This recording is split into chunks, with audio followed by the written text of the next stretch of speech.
So आपण आता आलेलो आहोत कर्णेश्वर मंदिर. Thank you so much. तर आता आपण ऑलमोस्ट जवळ आलेलो आहोत सर देसाई वाडा, ज्याची अवस्था सध्या चांगल्या कंडिशन मध्ये तर नाहीच आहे. चला मंडळी, तर आज आपण चाललोय संगमेश्वरला कर्णेश्वर मंदिरामध्ये, जे की पांडवकालीन मंदिर आहे. तो आम्ही चाललोय तिघं सुद्धा, आणि आपला एक इंस्टाग्राम फॅमिली वाला एक मित्र सुद्धा आपल्याला मिळणार आता हातकमामध्ये. सो तुम्हाला एक मस्त मोटो व्लॉगिंगचा सुद्धा एक्सपिरियन्स मिळेल. सो लगेच आपण मंदिराकडे जाऊया. Okay bye. चला भावांनो, आम्ही सकाळी ऍक्च्युली 7ला निघणार होतो, पण 7चे आमचे झाले 7:15 आणि पेट्रोल वगैरे भरेपर्यंत 7:30 वाजलेले आहेत. तर मला असं वाटतं की तुम्ही जाईपर्यंत कंटाळणार नाही, कारण मी कंटिन्युअसली बोलत राहणार आहे आणि कुठे कुठे अजून पण जाऊ शकतो हे मला तुम्ही पण सांगा. मी जस्ट आत्ताच मोटो व्लॉगिंग चालू ठेवलंय आपल्या चॅनलवरती, आणि ह्या फॉर्मॅटमध्ये व्हिडिओ जी मी ठेवली आहे ना, ती मुद्दाम ठेवले कारण मला ना दोन्ही साईडचे व्हिडिओ एडिट करायला लागतात, रीलसाठी सुद्धा आणि याच्यासाठी. सो मला असं वाटतं की हा कम्फर्टेबल व्ह्यू असावा तुमच्यासाठी. सनराईज वगैरे काय मस्त वाटतंय. मी आता कारवांचेवाडीमध्ये आहे. आता आम्ही चाललोय कुवारबाव वरून डायरेक्ट संगमेश्वरला. सो हातकमे मार्गे आम्ही जाणार आहोत. आपल्याला आता एक भाव भेटेल इंस्टाग्रामवरचा, तुझी कमाल वाटते भाई. मी फक्त त्याला बोललो की मी उद्या नाही आहे, संगमेश्वरला चाललोय, तो मला भेटायला रत्नागिरीत येणार होता,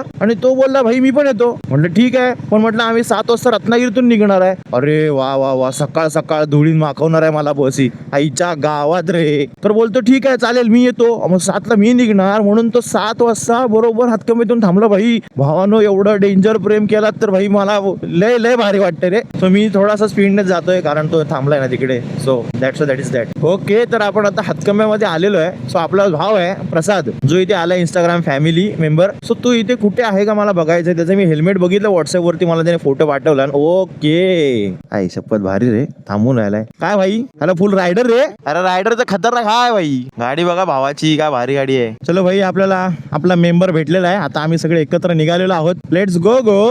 कधी ऐकलत काय रे, नसीब डुंडू तो क्या करेगा पांडू, असं काहीतरी ऐकलं असेल तुम्ही. तसाच माझा विषय आहे. आज माझे ग्लोज येणार आहेत भावांनो, पण आज दुपारी येऊन काय फायदा. मी सकाळी 7ला निघालोय, तो डिलिव्हरी वाला थोडी ना 7 वाजता माझ्या घरी येणार आहे. आता बिना ग्लोजचे माझे हात गारटले ना रे, बर्फ होऊन जाईल आता, थरथर भरणार मला आता जाईपर्यंत. त्यात संगमेश्वरला काय कमी थंडी आहे, याच्या गावात नाही ती. आता आम्ही आलोय बरोबर निवळीमध्ये. निवळीमध्ये ना भाई एक वडापाव भेटतो, तो तुम्हाला दाखवतो, एकदम टॉप आहे. निवळीतला सगळ्यात फेमस वडापाव भाई, आस्वाद. निवळीला आस्वाद वडापाव मध्ये आम्ही थांबलेलो आहे. फेमस वडापाव आहे, बऱ्याच जणांना माहिती असेल, तुम्ही बरेच जण येतच असतील. आणि आमच्या गाड्या आम्ही इथे लावलेल्या आहेत. आतमध्ये वडापाव खायला थांबलेत आमची मंडळी. तर आता आपण ऑलमोस्ट जवळ आलेलो आहोत. जवळ म्हणजे एकदम जवळ असं नाही, पण आलेलो आहोत. संगमेश्वर रोडला फक्त या, जे महाराष्ट्राच्या बाहेरचे बघतात किंवा महाराष्ट्रामधले लोक बघतायत रायडर्स, आणि जे अजूनपर्यंत ह्या रोडला आलेले नाहीये संगमेश्वरच्या, सो एकदा या भावांनो. हा रोडचा सकाळचा फक्त सिनेरिओ बघा रे. अय हाय थंडी. काकांना विचारूया, कर्णेश्वर मंदिरला जायचंय. होय, ओके चालेल. चला हेल्मेट पण काढा, मी पण काढा रे, गाडी पण काढी. ओके, कसबा कर्णेश्वर मंदिर फायनली भेटलं. अच्छा, या हायवेवरून तुम्हाला हा राईड घ्यायचा आहे भावांनो. हे मोठं झाड पण तुम्हाला दिसेल पाहिला. तिकडनं आतमध्ये आल्यानंतर कसला भारी वाटतं रे इथे. इकडची घरं बघा भावांनो, हेच आहे कर्णेश्वर. फुल प्राचीन कालीनच आहे खरंच. सो आपण आता आलेलो आहोत कर्णेश्वर मंदिर संगमेश्वर. माझ्या बॅकग्राऊंडला तुम्हाला दिसत असेल, हे बघा. तो तुम्हाला प्रॉपर इन डिटेल दाखवतो. सुशांत रसाळ, हो, इंस्टा यूट्यूब सगळीकडे. आज का दिन बन गया मेरा तो. या मंदिराचं स्ट्रक्चर आहे ना, कळतंय की खूप जुनं आहे. माझ्या मागे तुम्हाला जे मंदिर दिसतंय ते पांडवकालीन कर्णेश्वर मंदिर आहे, संगमेश्वर मधलं मंदिर आहे. आणि याचं बांधकाम पूर्णपणे दगडाचं आहे. तुम्हाला याचं स्ट्रक्चर सुद्धा आणि इंटेरियर सुद्धा दाखवतो, आणि इथला एरिया सुद्धा सर्व दाखवतो. पूर्ण बांधकाम हे दगडी आहे आणि सगळं कोरलेलं आहे. सो डिझाईन तुम्ही बघू शकता किती डीप आहे आणि स्ट्रक्चर्ड आहे. मंदिराचा पूर्ण परिसर हा अशा पद्धतीने आहे, आणि इकडे गणेश मंदिर सुद्धा आहे. सो इथे तुम्ही दर्शन घेऊ शकता. आतून सुद्धा मंदिर कशा प्रकारे आहे ते आता आपण बघूया. एंट्रन्सलाच आल्यानंतर आतमध्ये तुम्हाला झुंबर सारखं बघायला मिळेल, जे की दगडामध्येच कोरलेलं आहे. इथली जेव्हा तुम्ही घंटा वाजवता ना, पूर्ण तुमच्या बॉडीमध्ये निगेटिव्ह एनर्जी बाहेर जाईल. हे जे तुम्हाला सर्कल दिसतंय, हे 5 पांडवांची 5 ताट आहेत. जसं की इथे एक आहे, या साईडला एक आहे, पलीकडे आहे, आणि एंट्रन्सला एक आहे, आणि डिरेक्ट आतमध्ये शिवलिंगाच्या खाली. ते पण आता आपण बघूया. इथे सुद्धा तुम्हाला खाली बघायला मिळेल.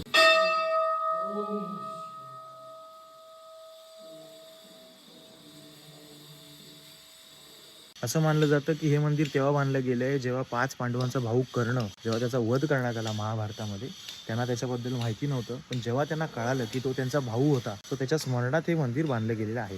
तर हा पूर्ण परिसर तुम्ही सुद्धा बघून घ्या. संगमेश्वर मधील कर्णेश्वर मंदिर कसब्यामध्ये आहे. तुम्हाला गुगल मॅप्सला सुद्धा सर्व लोकेशन मिळेल, आणि खूप छान आहे. एकदा नक्की व्हिजिट करा. कुठले तुम्ही? लांबून आला तुम्ही? अरे भारी रे. माझं नाव सुशांत रसाळ. युट्यूबला पण आहे, इंस्टावर पण आहे. सुशांत रसाळ. सेल्फी अख्खा व्हिडिओ आहे. मग हो हे काय चालू आहे, सगळे दिसत आहे. सबस्क्राईब करा, लाईक करा. थँक्यू. हा पहिली आयडी, पहिलीच आयडी सुशांत रसाळ. येणार तुम्ही सगळे याल. अहिल्या नगर वरून आपले सर्व भाऊ आलेले आहेत. Thank you so much. चला मस्त वाटलं भेटून. चलो येस टाटा बाय बाय. अरे सुशांत रसाळ जाणार कधी आता? आता उद्या जाणार. बिग फॅन होय काय? भेटून खूप छान वाटलं. थँक्यू. सुशांत रसाळ. आज रात्री नाही तर सकाळी उद्या. चला येस. चला तर आम्ही आता निघालेलो आहे. खूप शांत आहे आणि गाडी वगैरे पार्किंग करू शकता. सहल वगैरे तुमची जर काय असेल, फॅमिली ट्रिप असेल तरी पण तुम्ही येऊ शकता. कोकणात जर आलात तर नक्की एकदा व्हिजिट करा. आणि आता आम्ही चाललोय सरदेसाई वाडा. त्याच्याबद्दल तुम्हाला माहितीच असेल भावांनो. तिकडे आम्ही जातोय, बघणार आहे आणि जस्ट रत्नागिरीत परत. आणि आता मी अशा ठिकाणी आलोय की ज्याच्याबद्दल तुम्हाला माहितीच असायला पाहिजे. सरदेसाई वाडा, ज्याची अवस्था सध्या चांगल्या कंडिशनमध्ये तर नाहीच आहे, बट ह्याच्याबद्दल तुम्हाला आय होप माहितीच असायला पाहिजे. कमेंटमध्ये नक्की सांगा. चलो आम्ही आता निघालेलो आहे. BMW निघाली, बुलेट निघाली, ये बी बुलेट निघाली, काळी बबली. चला.